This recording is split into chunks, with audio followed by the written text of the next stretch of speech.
Welcome to the Insomnia Coach podcast. My name is Martin Reed. I believe that by changing how we respond to insomnia and all the difficult thoughts and feelings that come with it, we can move away from struggling with insomnia and toward living the life we want to live.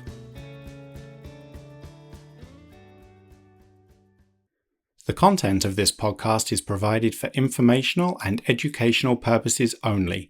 It's not medical advice and is not intended to diagnose, treat, cure, or prevent any disease, disorder, or medical condition. It should never replace any advice given to you by your physician or any other licensed healthcare provider. Insomnia Coach LLC offers coaching services only and does not provide therapy, counseling, medical advice, or medical treatment. The statements and opinions expressed by guests are their own and are not necessarily endorsed by Insomnia Coach LLC. All content is provided as is and without warranties, either express or implied. Emily's insomnia struggle began around 4 months after the birth of her baby. Even though her daughter was sleeping well, Emily was finding it really difficult to fall asleep. She started to get nervous and anxious as her level of exhaustion intensified. When the medication prescribed by her doctor didn't work, Emily started to get really concerned. She started researching solutions, but found that the more she tried to fix her sleep, the more difficult it became and the more stressful things got. Emily's anxiety intensified to the point where the arrival of bedtime would lead to a racing heart and a sense of panic. It felt like her body was preparing for a marathon while she wanted to get a good night of sleep so she could be the mother she wanted to be for her daughter. Emily's transformation began when she changed her approach to sleep and her response to insomnia. She reduced the amount of time she allotted for sleep to more closely match the amount of sleep she was getting on an average night. She started to do something more pleasant whenever she found herself struggling with being awake at night. She stopped calculating the amount of sleep she was getting each night, and she began to look at sleep with less judgment and more neutrality. Instead of trying to fight or avoid her racing heart and the anxiety, she surrendered to them. She acknowledged their presence and allowed them to exist. And she committed to doing things that mattered, even after difficult nights, and even when she felt exhausted.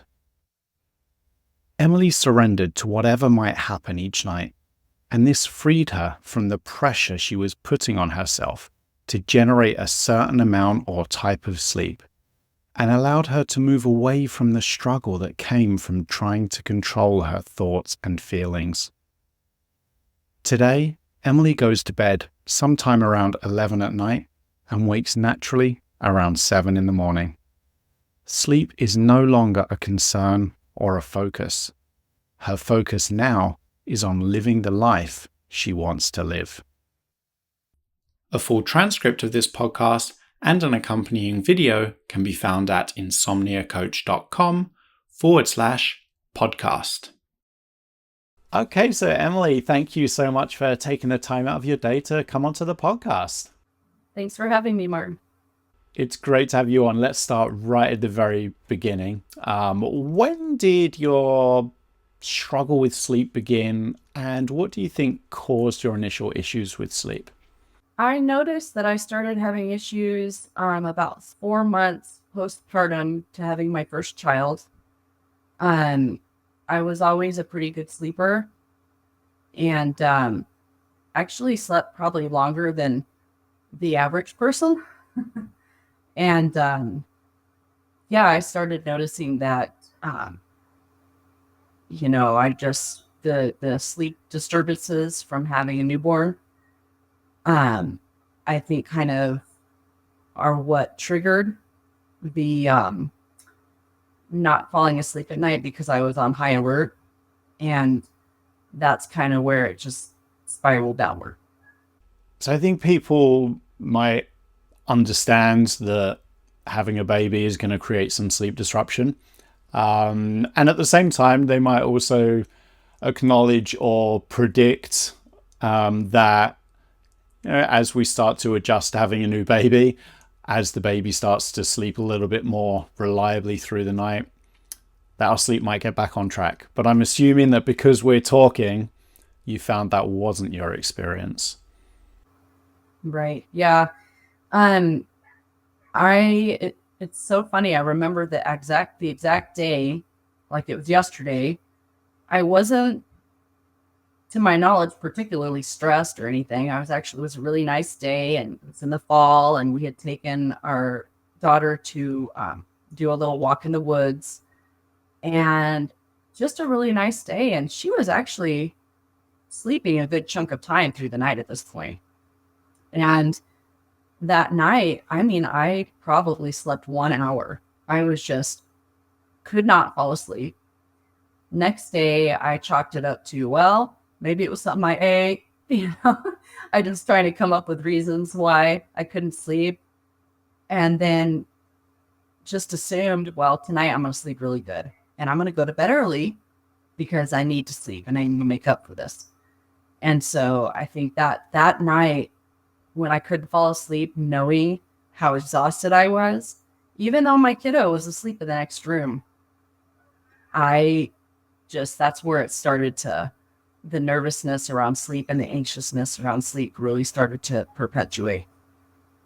It sounds as though at first, when the sleep disruption showed up, you were kind of like, well, yeah, this kind of sucks, but, it wasn't having too much of an influence. But then as it continued, it maybe started to generate more concern and maybe start to feel a bit confusing and a bit mysterious and a bit more concerning the longer it went on. Was that your experience?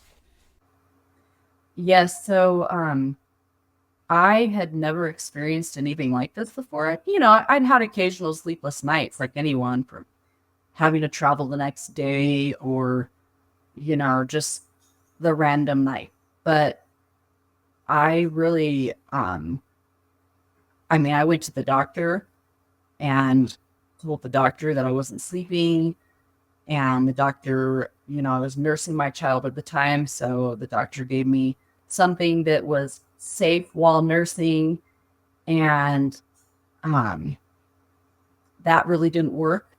And I went, I want to say 3 or 4 nights without getting much sleep. I think I slept maybe 1 or 2 hours max. And I just started spiraling and I thought, what is going on with me? Is this gonna, the all or nothing thinking, is this gonna happen, go on forever? Am I losing my mind? Just the catastrophizing. And that's when I started doing the researching and the Google and looking up postpartum sleep loss remedies. And it became a self-fulfilling prophecy at that point. I feel like I just was constantly looking for ways and I feel like the more I stressed about it, the worse it got. And then it turned into that sleep anxiety. And that was really severe for me. It got to the point where it would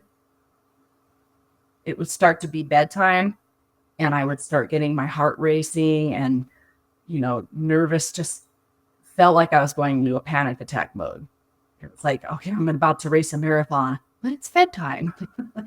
So I think that was the hardest part for me, was the anxiety around sleep at that point. Because there was nights where I would lay there. I was sleeping in another room because my poor husband, I was thrashing around and having these little meltdowns in the middle of the night. And he had to get up for work the next day. And my kiddo, I had to get up and mom the next day. So I think that was also a story that I had created. Like, I can't function if I have to take care of my daughter tomorrow. And, these stories just started to build and build and build. And my mind just was on overdrive. And, it was a a very rough patch. And of course, like I had mentioned earlier, I was constantly trying new things, CBD oil. I was trying weighted blanket, calcium, magnesium, or magnesium, the calm supplement. Everybody, I was telling everybody about it at this point, and everybody had their opinions and their remedies for it. And I remember actually at one point coming across an article about cognitive behavioral therapy for sleep. And this woman wrote a book about it, and forgive me, I can't remember her name, but she had talked about how she did the sleep restriction therapy.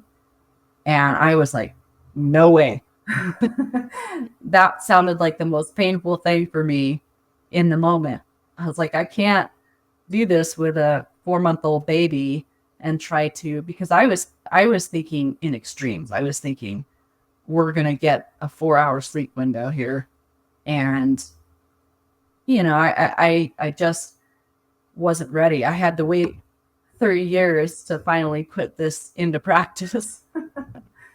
So yeah, it was a journey for sure. I think a lot of people listening are going to identify with the way you've described the way it can progress, the way this struggle with sleep can progress, where it starts off and it starts off more as like an inconvenience. It's not something you give too much thought to. It's just like, oh, well, okay, I'm going to get on with it. Tonight will probably be a better night, or I'll go to bed earlier tonight. But then when it sticks around, there's that growth in the concern. It starts to consume more of our focus and more of our attention, which in turn can make it harder for us to focus on other things in our life and to do other things in our life, to concentrate on other things in our life. And because our brain's number one job is to look out for us, it's there. Maybe starts off in the background with lots of different thoughts and feelings and stories and predictions, which over time just get louder and louder and louder, or more powerful and more difficult and uncomfortable and more distracting. And so we're not just dealing with what's going on with our sleep, but we're also dealing with everything that our mind is doing in response. And because often we identify, quite rightly, I think, that is another potential obstacle to sleep, we're not only battling with sleep, now we're also battling with our mind. And it's like the longer it goes on, it's like a snowball rolling down a hill, right? It just gets bigger and more unmanageable and more difficult to deal with the longer that snowball is rolling down. And I think that's why it's so easy to get stuck and just feel so overwhelmed when this shows up. Yeah, absolutely. It was all consuming for sure. Was there such a thing as an average night back then? You touched upon you would find it really hard to fall asleep. Was that the main issue, or was it also waking during the night and then finding it hard to fall back to sleep? It was the falling asleep that was the hardest part for me. And I think that's why I got such tremendous anxiety around bedtime, because it was like just hours that I would lay in bed, and just the longer it took me, the more I would go into a panic. And, I've heard a lot of other stories on your podcast and, just in general. And some people say they didn't get that extreme panic like I did, but I realized, after working through it, and even in the middle of it, my husband had mentioned, I think you put sleep on too high of a pedestal. And I even did that before this happened. I was ingrained with this idea that we need 8 hours of sleep a night, for good health and well-being. And I think that those beliefs that were really, cemented from early on are what what made this sleep anxiety so intense for me. And yeah, it was all consuming, and I was doing a lot of the whole, like the CBT talks about, like black and white thinking, all or nothing, catastrophizing. I think I was doing it all at that point. I was really in it. Yeah, it was definitely old belief and thoughts from early on that I think led me down that path, because, I have friends that have had sleep issues in their life, and they're like, oh, I'm just tired. I'll just drink extra coffee, and a new day. But I ruminated on it, and then the more tired I was, the more in my face it was, I'm exhausted, and I'm so painfully aware of this. And so I think that before I had the steps and developed the trust and retaught my brain that, hey, this isn't forever. You're going to get through this. And sleepless nights are nothing to be afraid of. But I'll tell you what, I really was living in a lot of anxiety and fear around sleep for a good 3 years. And I ended up having to get on, choosing to get on a prescription drug for it to it helped me with the onset of sleep. But it was when that drug on a low dose started to wear off or not work as well that I thought, I don't want to keep staying on drugs the rest of my life just to sleep. This is a natural thing. I know that I never had issues with sleep. So why is this a life sentence, And it was when, on a vacation, when I noticed that I was not getting the sleep, taking my regular medication, that I had to find a different way. And by that point, my daughter was already, a toddler, sleeping through the night. And I took the walk of faith. There's two things that you were talking about that really stood out to me there. And the first was how we can often hold ourselves to standards or have expectations about sleep. And when we do that, I think the natural consequence is we can judge ourselves based on whether we met those expectations or beliefs that we had, or standards that we had for ourselves. And the thing about expectations is the best possible outcome really is neutral, because if an expectation happens, it's kind of like, well, I expected it to happen anyway. So really, the most likely outcome from having expectations is disappointment, frustration, judgment. What if we were able to flip that a little bit, and instead of having expectations, maybe see each night as almost like a fresh start, or as though we've never gone to bed before. I don't know what's going to happen. What's going to happen? I'm not holding myself to a certain expectation. And then in the morning, whether we sleep or not, maybe there might be a difference then in how we respond to what happened that night. Maybe we're not going to be judging how we slept based on certain standards or expectations. Maybe we might be able to start practicing seeing what happened that night as being something that happened that night. And that's all it means. We're not trying to trick ourselves. If the night was truly, truly awful, we're still acknowledging that night was truly, truly awful. And that's what it was. It was a truly awful night. But that's all it meant. It doesn't mean anything else. It doesn't mean that you're a failure, that you are broken, that tonight is going to be exactly the same, or that there's not going to be even one moment of joy during the day. It just means that you had a truly awful night. And I think there can be a difference there. when we are able to move away from having those standards or expectations from night to night of how things should be. Now you're able to look back a little bit. Is that something that you feel you can identify with? Oh, yeah. High expectations and feeling like I needed to calculate the time that I slept. And, looking back now, it's like, oh man, I'm so glad that that's not something that I need to do anymore. And I can judge by the way I feel. I don't need to sit there and go, how many hours did I sleep? Because I used to wake up and the first thing I would do was look at the clock and calculate the hours. And it's like sometimes I'll sleep 5 hours, 4 hours, and I'll wake up and I feel pretty rested. So, yeah. And then I don't have to think about it all day. I ruminate on it and create stories about it. So, yeah, I was definitely, I had high expectations. And I think that what you said about kind of looking at things with neutrality, looking at things more neutral, is powerful.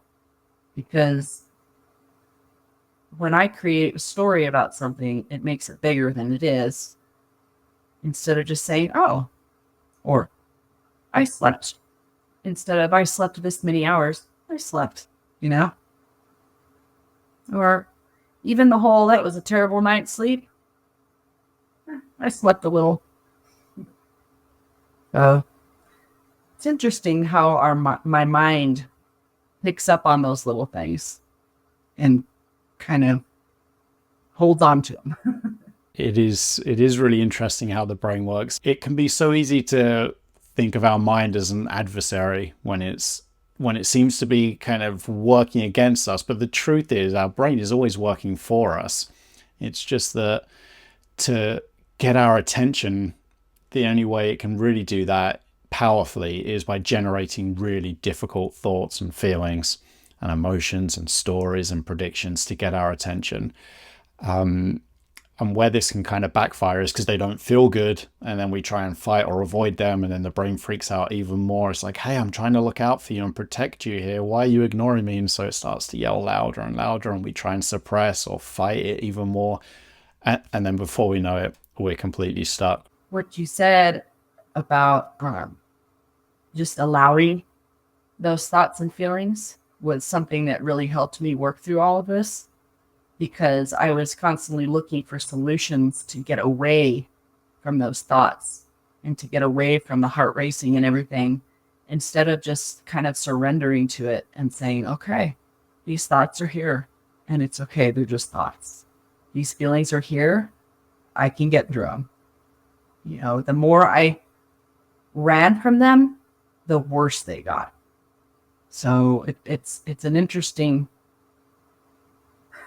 it's just interesting how that works, It's like, okay, if I face this and don't try to fix it, it kind of mellows out. One thing to note is it's completely understandable why you would want to fight or avoid or try and run away from these thoughts and feelings, because that they don't feel good and they can be really, really difficult to experience. And I think that pretty much every human being on this planet is hardwired to want to avoid uncomfortable, difficult, unpleasant stuff, and difficult thoughts and feelings fall in that category. So it makes complete sense why we typically follow that route. But like you've been talking about, it can so easily just get us feeling stuck, because all of our energy and our focus and attention is then just engaged in this tug of war battle with our minds. And I'm not sure we can ever win that battle. The brain will always be holding onto that rope. We'll never be able to pull that rope over the line. But what if, like you touched upon, what if we can just drop that rope? And so the opponent, let's say the thoughts and the feelings that we, like the anxiety that we're trying to get rid of, might still be there, sure. Just because you drop the rope is not going to get rid of it. But how might things be different if the anxiety is there, but now you're not just focused and you're not using all your energy and your attention on pulling that rope? What if you just put the rope down?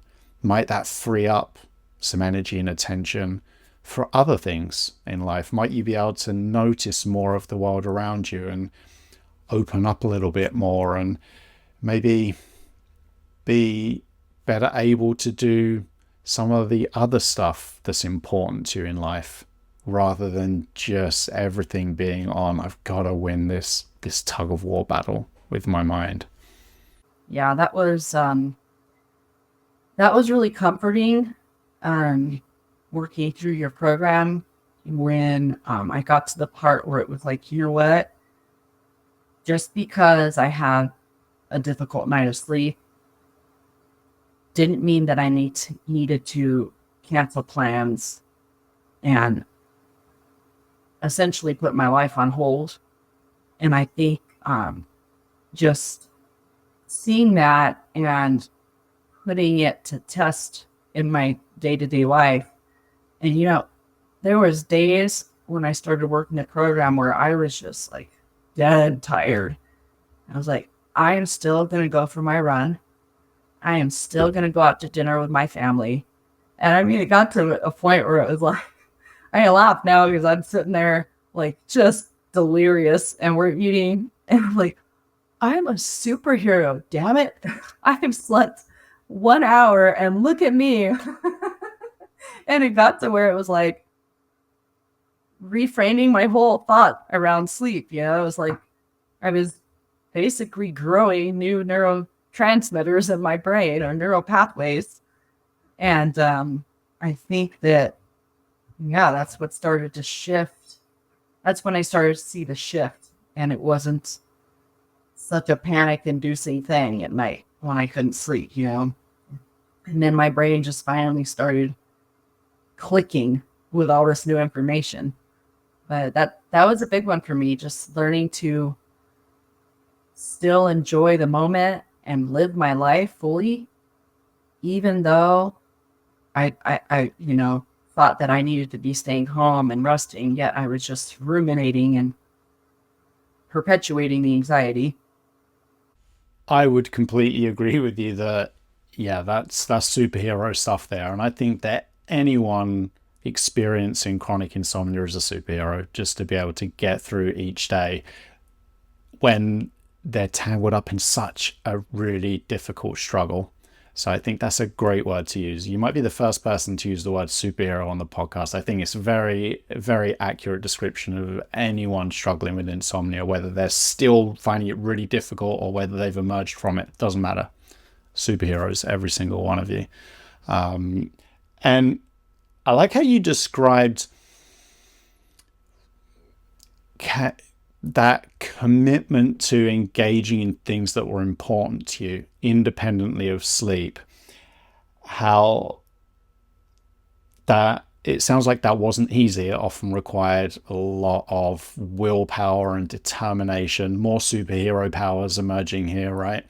But as you did that, you started to regain some control back from insomnia. So you were able to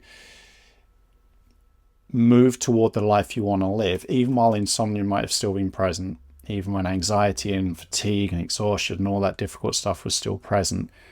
But just through those actions, doing things that were important to you, that mattered. And they don't even have to be big things, right? It's not, you mentioned a few big things like still going for a run. Maybe we might just go for a walk. Maybe we might just step outside on the front porch for 5 or 10 minutes, just anything.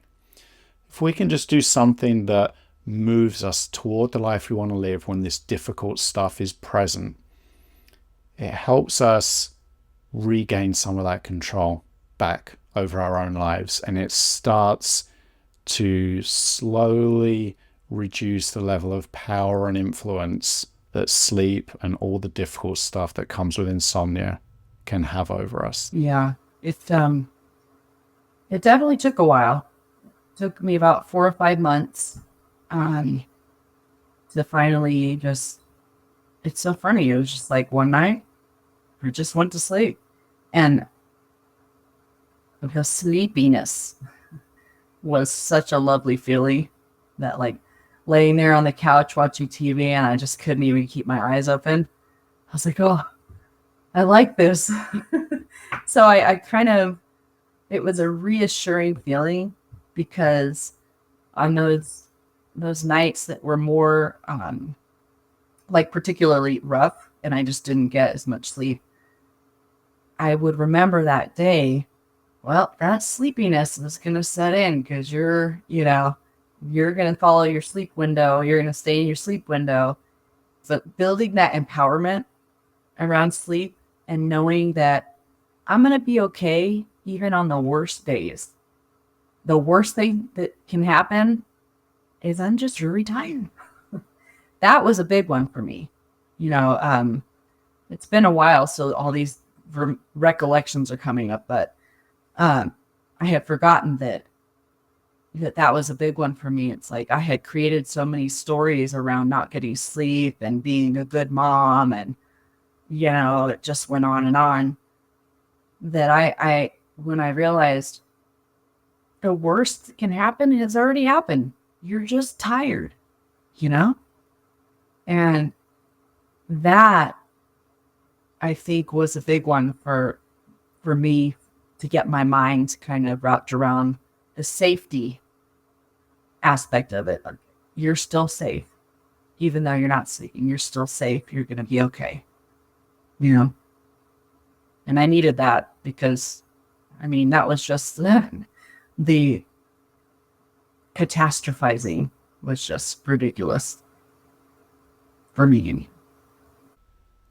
Going back to what we were talking about earlier, where the brain's number one job is to look out for us, I think the part of it does come down to reminding ourselves, either with the way we talk to ourselves or through our actions, that although being awake is not where we want to be, we'd much rather be asleep, we are still safe. We're at home, we're in our bedroom. There's not like a grizzly bear prowling around the house looking to eat our legs. But that's what our brain thinks, because we've just been struggling night after night after night. As far as our brain is concerned, being awake is no different to a grizzly bear stalking around the house. So our brain is kind of on high alert to look out for us and protect us. And so part of a different way of responding, instead of trying to fight or avoid all those messages our brain is telling us as it's trying to look out for us, is exploring actions we might be able to engage in that help train our brain that we are still safe. That, being awake might suck, we'd much rather be asleep, but it's not the same as a grizzly bear walking around the house looking to eat us. And something that you were talking about that you touched upon was how we can feel powerless when we're tangled up right in the middle of this struggle.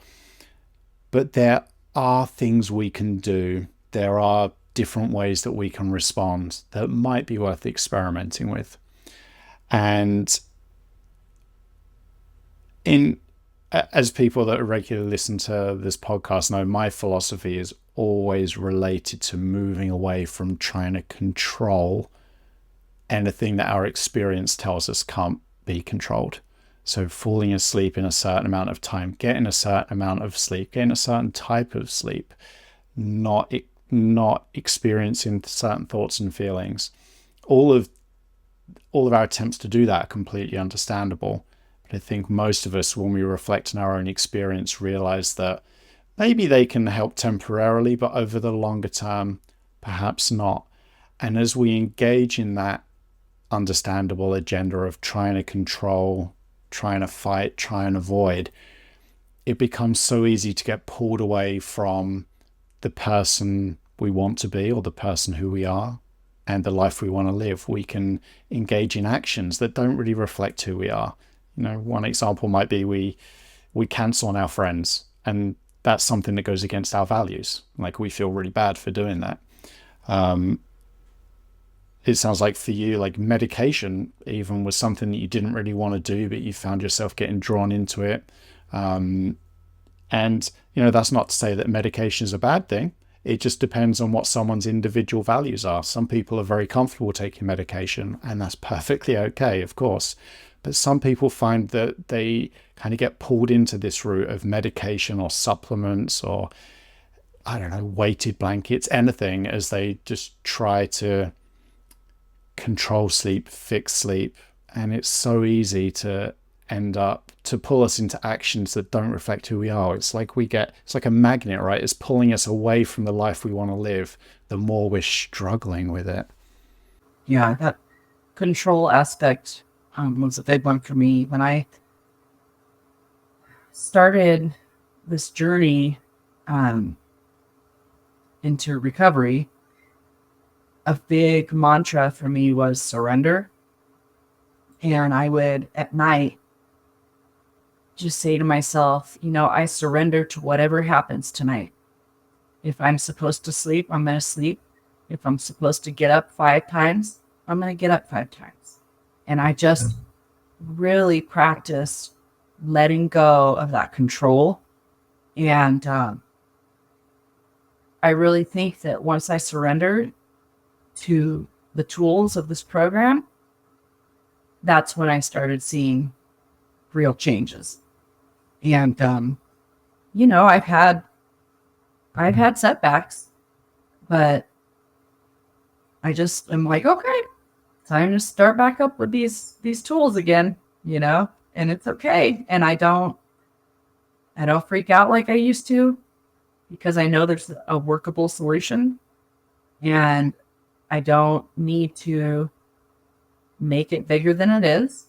It's just a sleepless night. And I just go through that, reassuring my brain again. Okay, you've been through worse. You'll get through this, So a lot of self-talk involved there, and it's helpful. I remember there would be times where my husband would be laying next to me and I'd be awake, and I'd start doing the self-talk out loud because for some reason that just helped cement it in my brain. And he'd be like, huh? What? And I'd say, oh, I'm just talking to myself. Go back to sleep, don't mind me. It's just roll over. Yeah, it worked though. It sounds as though that self-talk for you involved talking to yourself in a kind way, which maybe was different compared to when you were first really tangled up in the struggle, where perhaps you were quite mean toward yourself, quite hard on yourself. And then you started to adopt an approach where you talk to yourself in maybe with a little bit less judgment, a little bit less criticism, in a kind of way, more like how you talk to a loved one who might be going through this. Yeah, absolutely. I never thought about that, but thinking back to the beginning of when this all started, I would go into these like extremely angry feeling would come over me. The frustration. Like I just wanted to go punch a pillow. I was so frustrated.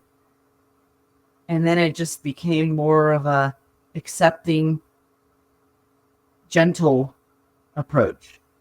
So yeah, I didn't even think about that. But yeah, and I never would have thought that it was me being angry towards myself, but it kind of was. Like I was probably, without even realizing it, thinking, what's wrong with you?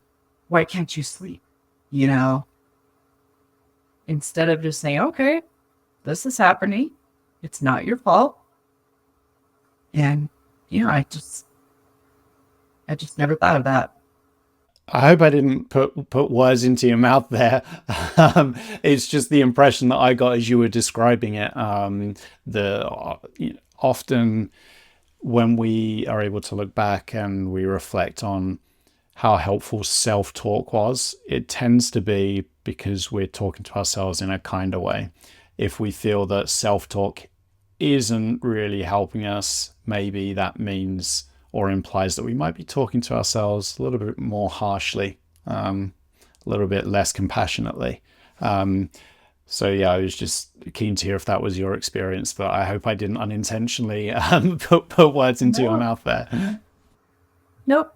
No, but it actually just made me realize that, Oh yeah, I was pretty hard on myself in the beginning. And I didn't have the knowledge that I do now. One word you used earlier was the word surrender.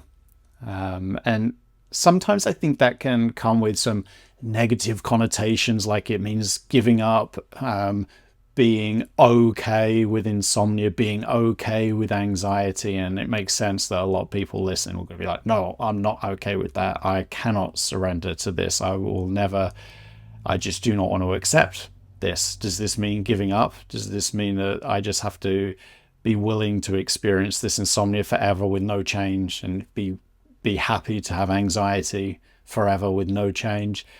But so I'm curious to hear your idea on, if you had to define surrender in this context of the insomnia struggle, how would you define it to people that might be thinking, well, that just sounds to me like giving up and I'm not ready to give up?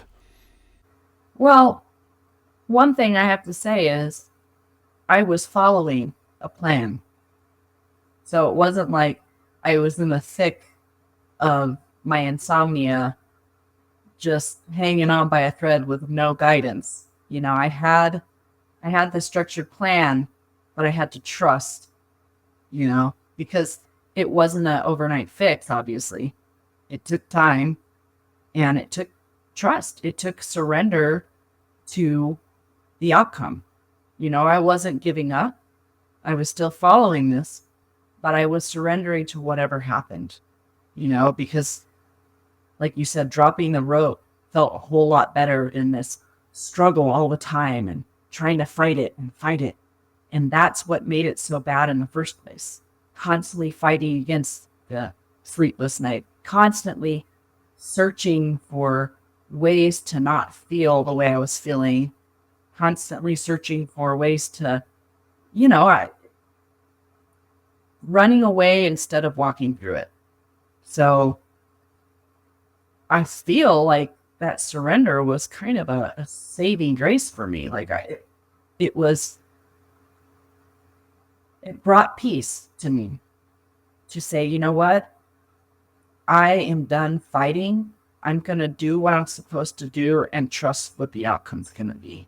So I guess it goes more hand in hand with trust, or faith if you want to take it to that.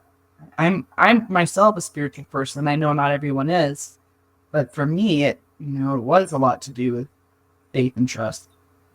I appreciate you sharing that with me. I think what stood out to me was how you kind of bounce back to that analogy of dropping the rope. And I think really it's surrender in this context is surrendering the struggle, really. That's how I think about it. It's about realizing that the ongoing struggle isn't getting us closer to where we want to be. So how about we surrender that as a strategy?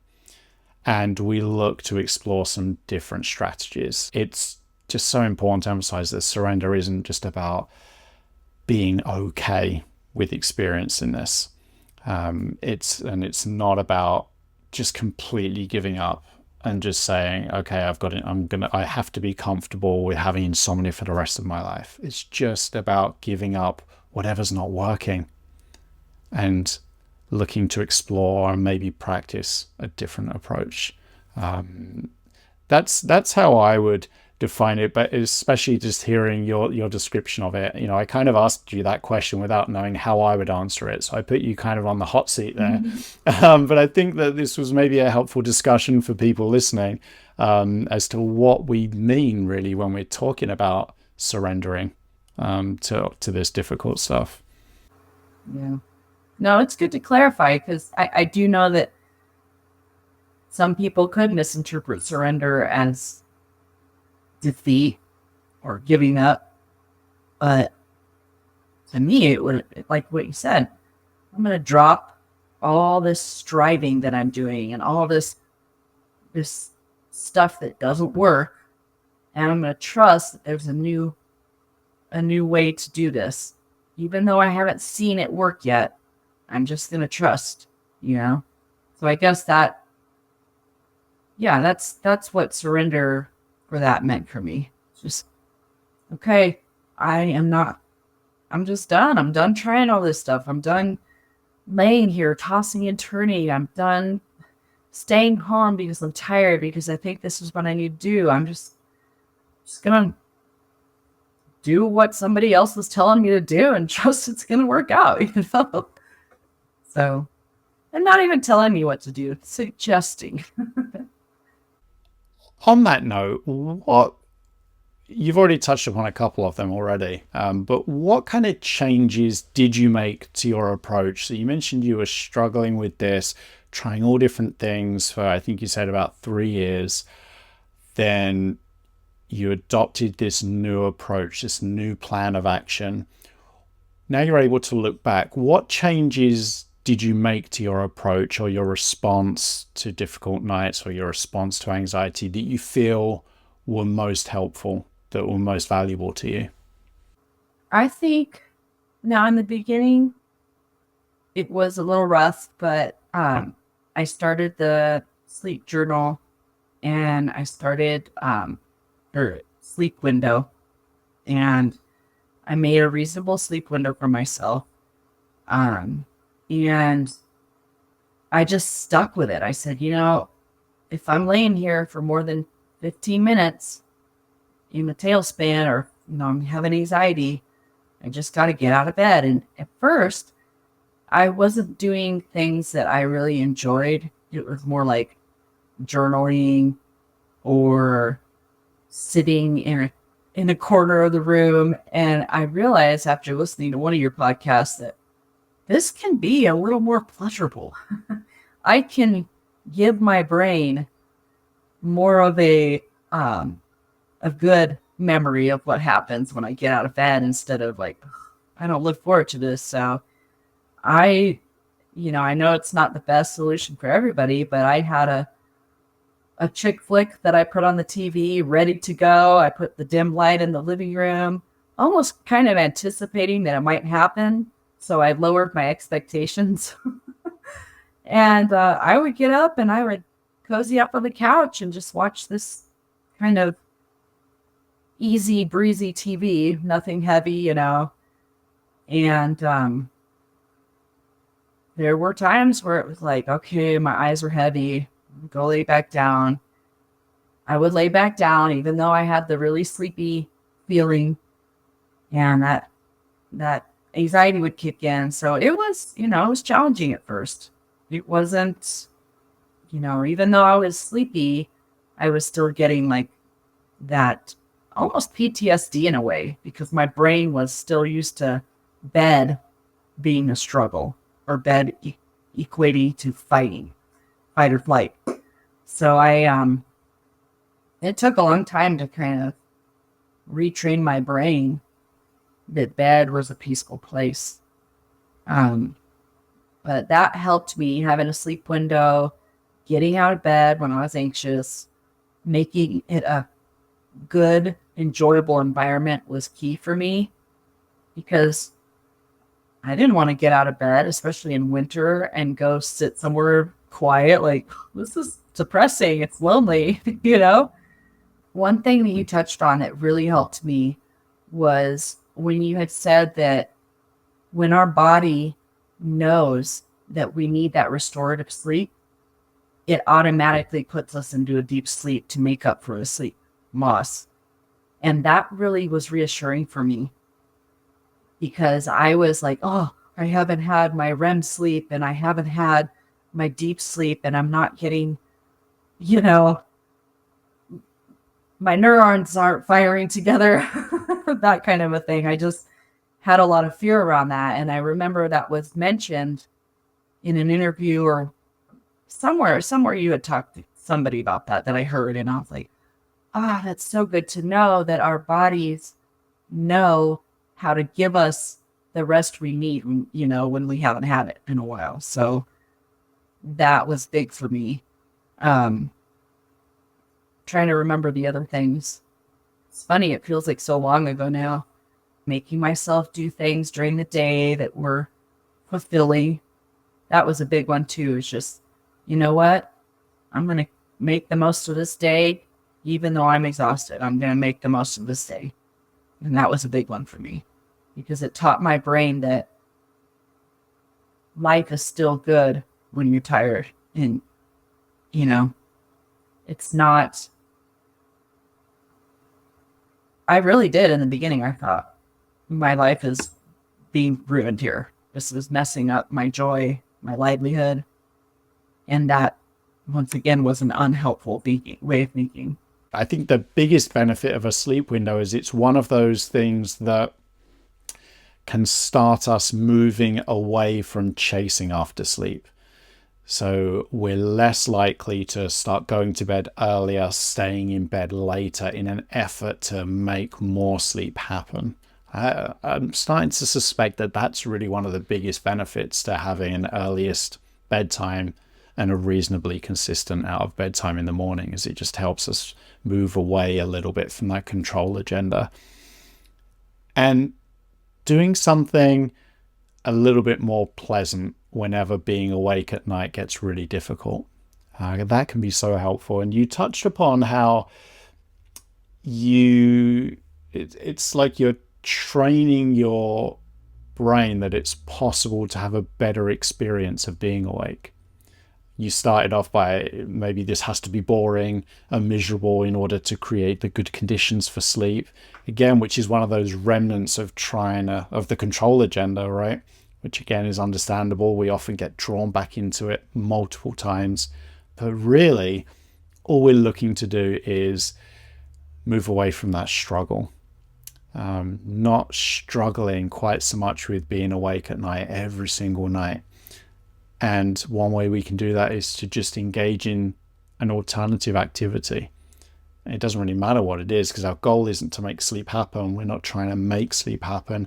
We're just trying to experience being awake with a bit less struggle. And in turn, that might also train the brain again that being awake isn't a grizzly bear. It's not a danger to us. It doesn't have to be quite so alert to protect us from being awake. And with that in mind, if someone doesn't even want to get out of bed, I don't think there's any need to force ourselves out of bed. We can read in bed, watch TV in bed, use the bed as a trampoline if we want. It really doesn't matter, because what we're looking to do is just build a little bit of skill in being awake with a little bit less struggle. That's really what our only goal is there. And then you mentioned how just the education side of things was quite helpful. You found it helpful to understand that our brains control sleep architecture, all the different stages of sleep themselves. The brain takes care of that. And that might not always be visible. It doesn't mean that after a certain number of nights of less or no sleep that we're going to get more sleep, although that does become more likely. It's no guarantee. But behind the scenes, the way the body compensates, and it will generate more deep sleep, and it will generate it earlier in the night and spend more time there as a proportion of sleep, for example, if it needs to.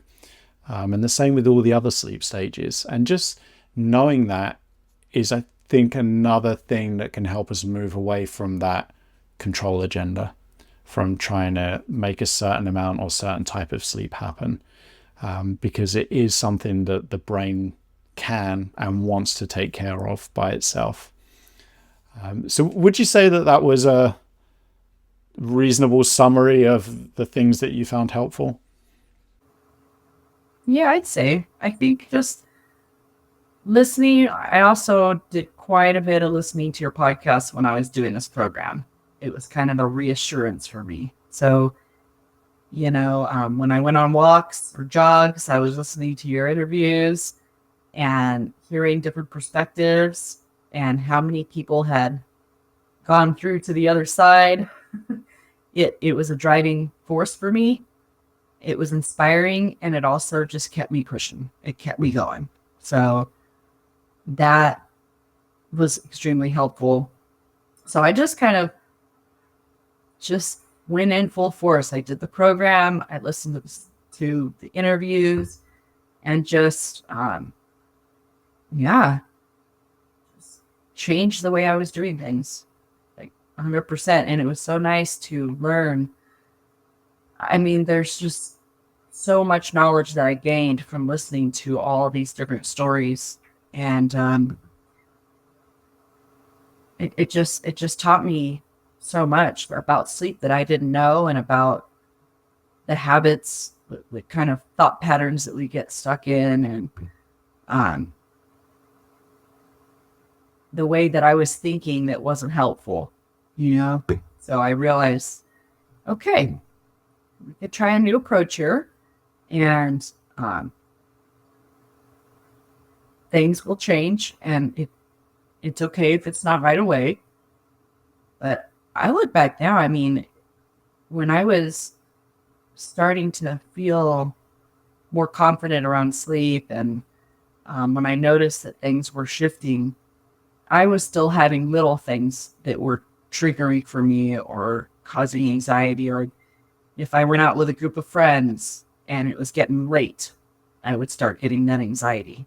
Oh, it's late. I'm getting past my sleep window. I need to get home. You know, those were the thoughts that were coming in, and I would feel the anxiety. And then now looking back, I don't even get that. We'll have late nights, and I just think, oh, okay, well, if you sleep less tonight, it'll be all right. You know, it's not a big deal. So it's pretty amazing. It's pretty cool how our brain can change.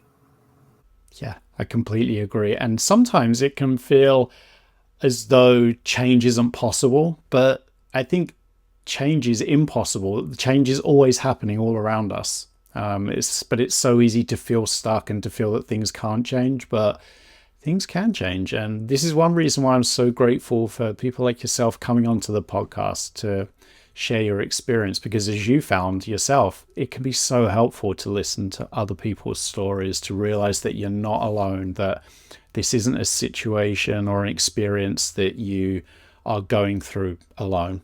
You might not know other people out there, but there are lots and lots and lots of people going through this. And in a way, I like to think that when you're able to recognize that, maybe you can just share that struggle or share that burden a little bit, like with others, even if you don't know them. It's just kind of like, this might sound a bit abstract, but you're just kind of sending that struggle out into the universe to be shared amongst everyone else that's going through this, because at any given moment, regardless of what time it is during the night, you're not alone. There are other people going through this difficulty with you, and it can be very easy to lose sight of that.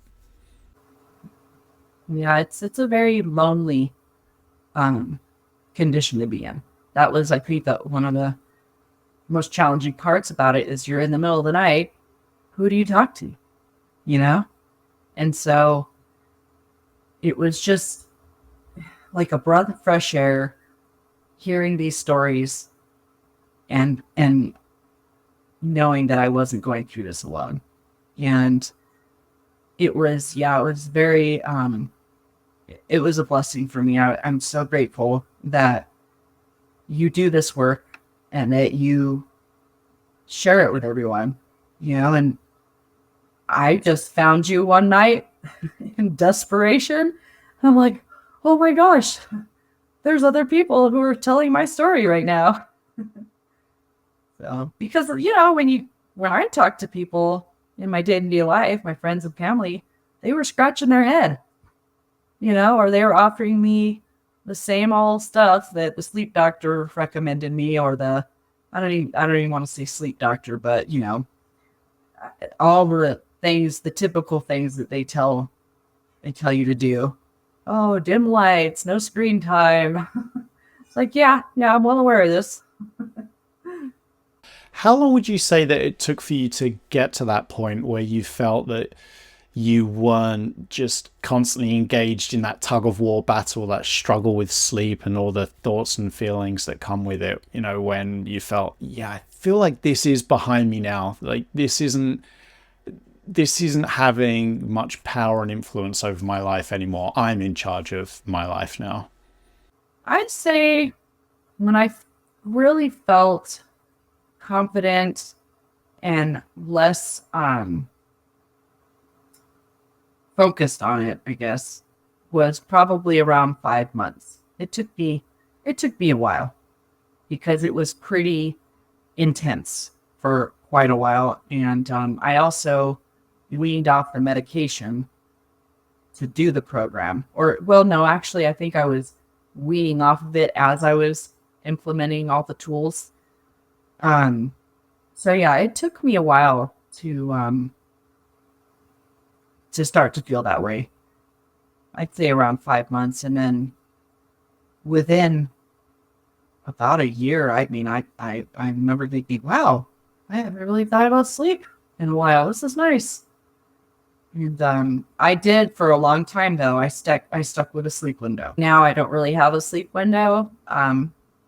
If I'm tired, I don't try to go to bed to make up for that though. I still go to bed at the same time usually. Even if I didn't sleep too good the night before. So that's something that I've stuck with. But yeah, I held on to a pretty strict sleep window for a while.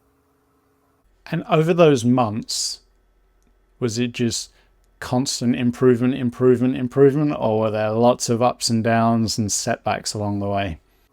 To be completely honest, about 4 months, I was struggling.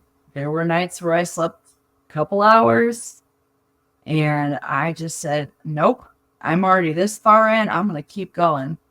And it's strange. It just feels like a shift just happened. It wasn't like the anxiety started to go away a little bit. I will say that was gradual after about 2 months.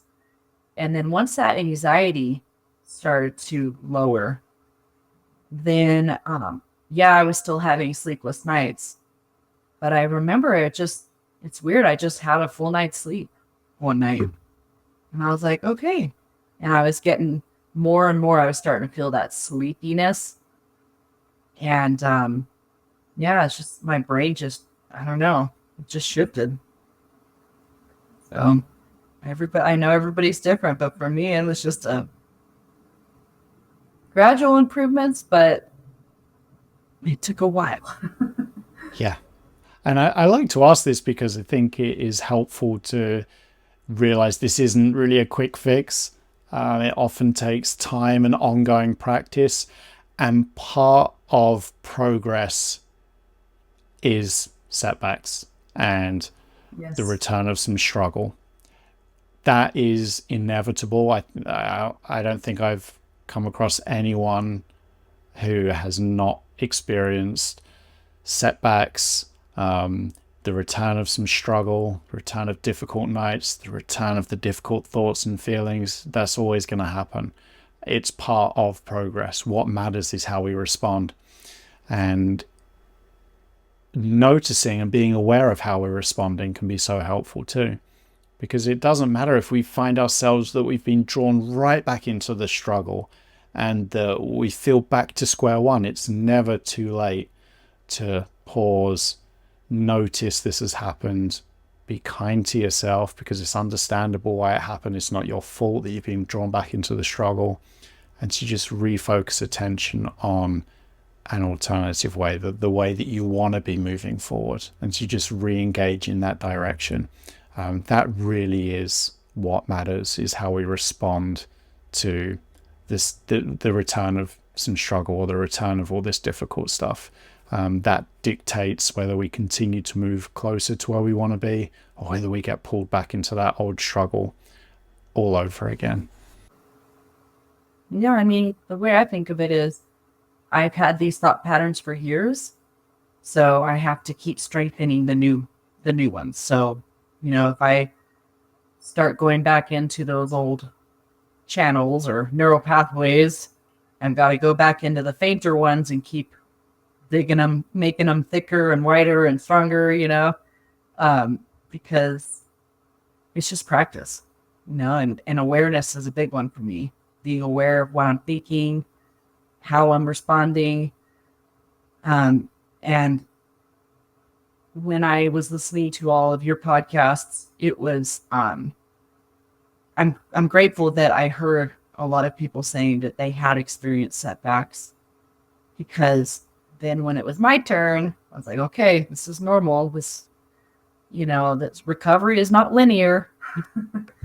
And, it's just one day at a time in so many areas of my life. And this is one of them. One day at a time. This present moment is the moment that matters. And yeah, it's a journey. Yeah, absolutely. What's an average night like for you these days, Emily? Is there such a thing? Yeah, I actually go to bed later than I used to, surprisingly. I used to be I need to get in bed by 10 o'clock. And now I'm like, 11 o'clock, I'll close my book, and I usually just wake up naturally around 7.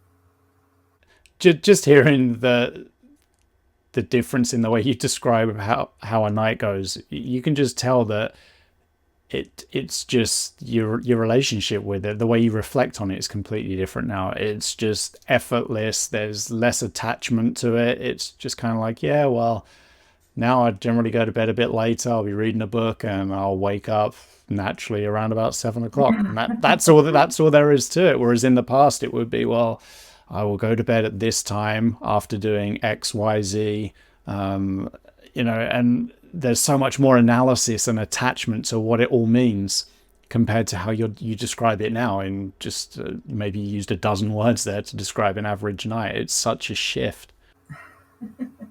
It's just crazy how different things are now. It's just such a...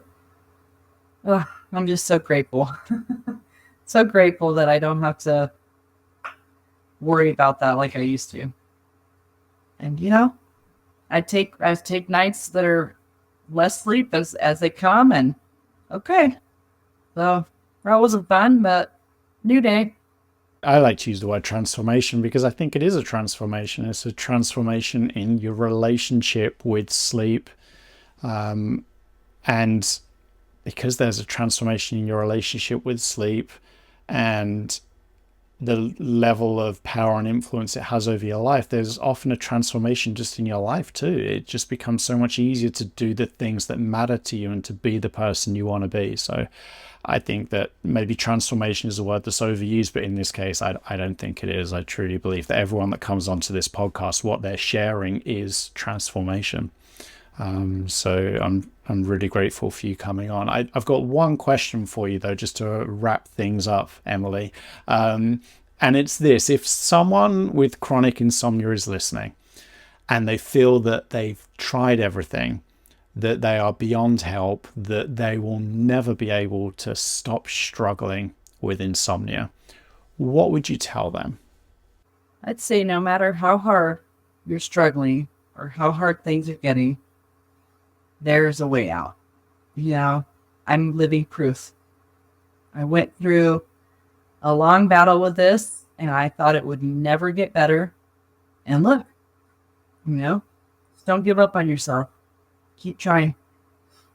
Thank you so much, Emily, for coming on and sharing your experience. It's really appreciated. Thank you. Thank you too, Martin. I appreciate you.